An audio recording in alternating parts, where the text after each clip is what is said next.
La relance du train urbain de la ville de Kinshasa, c'est désormais chose effective, après plusieurs décennies, au terme des travaux de réhabilitation et de modernisation du réseau ferroviaire. Le président de la République, Félix-Antoine Tshisekedi Tshilombo, a procédé ce mardi 30 juin 2026, jour anniversaire de l'indépendance de la République démocratique du Congo, au lancement du train urbain dans sa première phase sur la ligne Gare Centrale Aéroport International de Njili.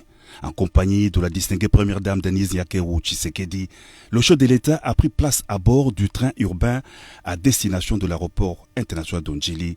Dans la cabine VIP où l'on a noté la présence de la première ministre Judith Suminwa, du vice-premier ministre, ministre des Transports Jean-Pierre Bemba et de quelques autres membres du gouvernement. Tout le long du parcours, la population en liesse a salué la reprise du trafic ferroviaire du train urbain.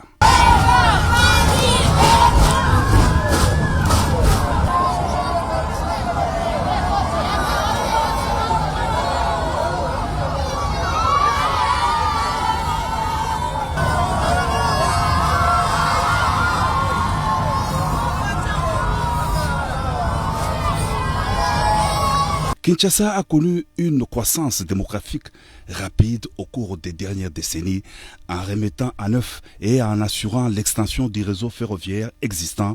Le train urbain contribuera à combler les lacunes du secteur des transports de la ville de Kinshasa.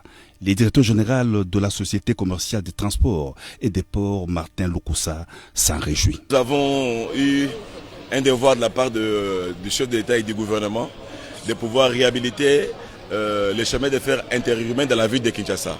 Comme vous savez, il y a trop de problèmes d'embouteillage, il fallait pallier à cette difficulté-là. Et nous sommes mis au travail. Là, nous avons relié définitivement la gare centrale à Gombe de l'aéroport d'Njili. Vous avez vous-même le président a pris place à bord du train. Nous sommes arrivés à l'aéroport. Et dans les jours qui viennent, nous allons fixer l'opinion sur la reprise maintenant du trafic commercial. Voilà, donc nous sommes en train de nous battre contre les phénomènes des embouteillages. Comme vous savez, les trains prennent beaucoup de gens à la fois. Donc nous allons transporter des masses et à moindre coût pour que nous puissions alléger la route par rapport aux impondérables et aux pollutions qu'il y a sur la route, les accidents, et tout ça, tout ce qui va avec.